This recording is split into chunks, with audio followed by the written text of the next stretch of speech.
All right, back to the podcast. RSS distribution. So, your podcast, your audio lives on an RSS feed.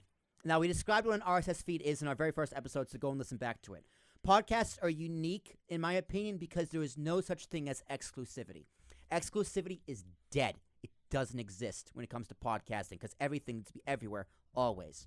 Now, think of like Ozark is exclusive to Netflix, or The Sopranos is exclusive to HBO, and that kind of a medium.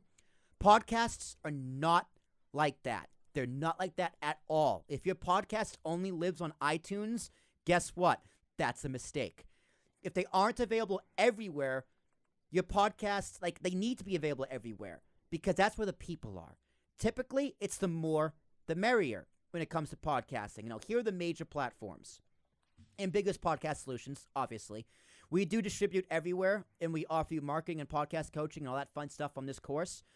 We distribute to 25-plus platforms worldwide. That plus is in case anything else comes in, and we can distribute it there. But the big ones in the States, at least, are Apple Podcasts. Easily number one platform for podcasting, and it has been for years. They revolutionized the RSS technology. They are the format that every other platform will use. They pretty much copy and paste most of it for distribution qualifications, like the iTunes image for your podcast image. Every platform follows the iTunes model. Spotify in comparison is relatively new to podcasting, but it's a platform that's putting a lot of time, energy, and money into podcasting. They introduced video podcasting. They did get Joe Rogan as an exclusive, and they are probably going to try and do more exclusives, which, you know what, Christian, let's do a sidebar and go into the Spotify debate and exclusivity. Unless you are someone like a Joe Rogan who is worth $100 million and has millions upon millions of views per episode, exclusivity is not going to help you. If you are a small creator, Spotify is going to put you in a box and keep you there and own you, in my opinion. Okay. You are better off being everywhere and making your own bargains and being in full control, because Rogan was just so big it couldn't fail being exclusive. It did work in both of their parties' favors. Yeah. But if you have say a My Favorite Murder, which is like the number one true crime podcast in the world, I think, or it's up there, if they went exclusive to Spotify, their numbers would plummet, at least for a little bit. They might come back up and stabilize, but their numbers, their download numbers, and their revenue for a little bit, at least at first, is guaranteed to go down, in my opinion, because people have their habits. I listen to all of my podcasts on Stitcher, which is an Android-only device. If they're only on Spotify, I'm just gonna say, okay, it's been a good run. Unless I love it, like Rogan. Rogan is the only podcast I'll go exclusive for. Right. Period. I mean, I think as a creator, why would you want to have if you're starting off, again, like you said, you're not Joe Rogan level, you're starting off. That's what this podcast is for. Yeah. Why would you only want to be in one place? Why would you limit yourself? When you have we're living in a day and age where it's not like as a podcaster, you need to go get a record deal. Yeah. You can put your stuff everywhere. So why not? The more the merrier. Yeah. You don't, you only when you're in a position where you're too big to fail would you want to be exclusive. Exactly. And the power is in the podcaster. The power is with the podcaster. The platforms need us more than we need them. Right. Especially because it's free. If nothing's stopping you, be everywhere that you can. Yeah. Simple as that.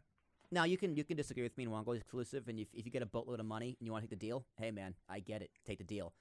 But just know that's not really the genesis of podcasting. I think if you are at that crossroads, you have to make the decision, well, I take the money and just take the money, because taking the money doesn't mean that your success is necessarily going to be accelerated. I mean, hell, man, if Spotify gave me $100 million for talking with Tarashuk to be exclusive, where do I sign? I'll let that shit die. Yeah, for sure. I'll let that die and start a new one. It depends on the goal, but I mean, $100 million, that's a lot. That's a lot. That's an extreme. That's a lot. And you know what I'm saying? might have gotten more. Like, what if it's a check for 50? Check for 50,000, 100,000. Yeah, let's say 100,000. Let's say when that money runs out and your viewership has not gone up What are you going to do? Yeah, Oh, wait, you're locked into a contract. Yeah. You're going to wait for that contract to expire. You're going to not re-sign, and you're going to start a new podcast. Why even go through all that? Or you're going to go back and go everywhere else. So. Well, it's like you know, it's like, hey, Spotify, I'm gonna need some more money. It's like, well, your views aren't really making us want to give you more. You know. I mean, you also starting to see this with streaming services. So like HBO Max, right? HBO or Warner Brothers or Discovery, whoever technically owns it. I think it's Discovery or Viacom who owns Discovery. I don't know, man. It's such a monopoly. But the point is, right? Like the Harry Potter movies right now are on HBO, but I think they're also on Peacock. Because you got licensing and syndication. That's what I mean. But the point is that's a podcasting model, because it's more valuable for the product to be on both, because then especially if you own both, because then a consumer can choose which one do they want, which one's a better deal, which one fits in their budget. You know, HBO Max can be $15 a month, but Peacock can be free with ads or $6 a month. You have to be very big. To go the exclusive route. Example, the fact that Sopranos is only on HBO, people will go buy HBO. Just for The Sopranos. Because correct. we're talking about The Sopranos. Yeah. You know, there was a show, 24. Love 24. One of my favorite shows. Kiefer Sutherland, baby. Ever. Yeah, Yep. Kiefer Sutherland. Crazy. I mean, I won't go on that tangent, because anybody who's a fan of 24, they know it's cult level like love. It is cult level love. I'm there, man. But it was on Netflix. It was. At one point. It was. And the Amazon made a power move.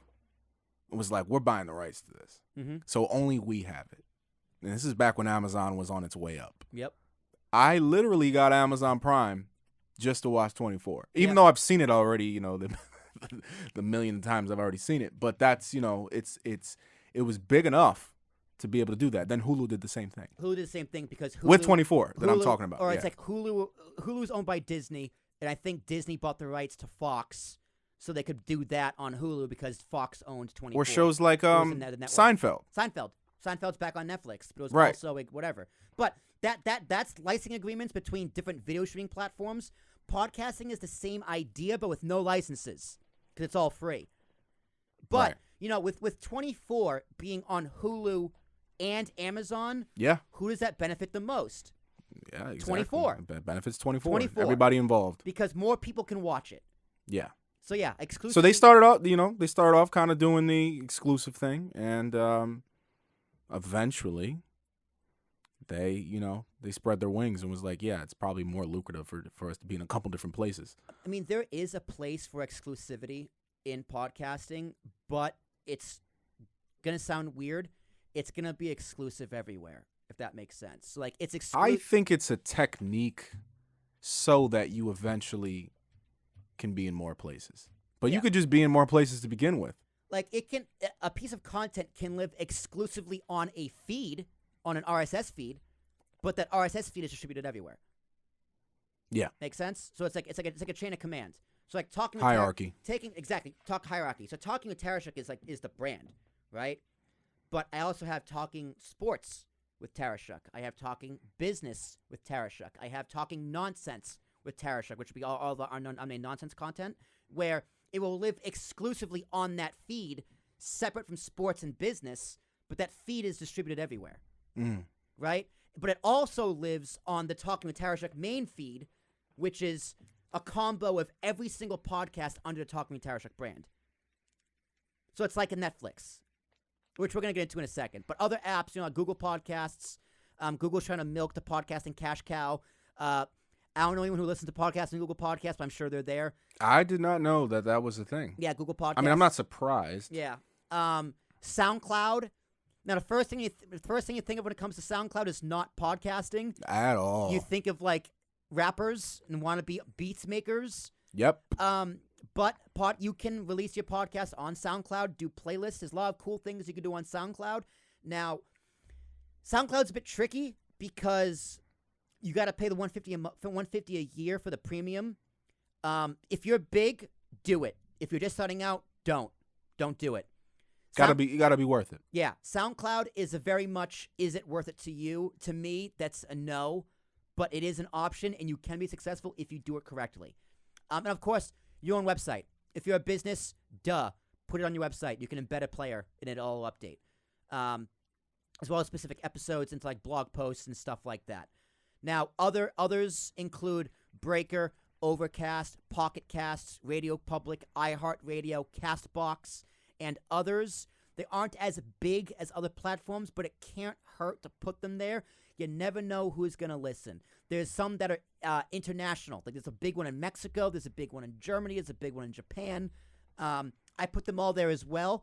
I don't even know if people there like understand English, but I put it there because you never know.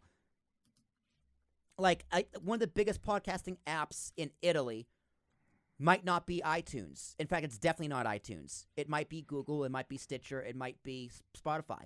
I have no idea. But you want to make sure it's there so they can find it and at least give them a chance. Yeah, I mean, I would circle back saying one thing. Podcasts at this point, a podcast itself isn't monetized. Right. So there's no bidding war. Right. Why not have it everywhere? It's not like this person's going to pay you more than this person. This platform's going to pay you more than this platform.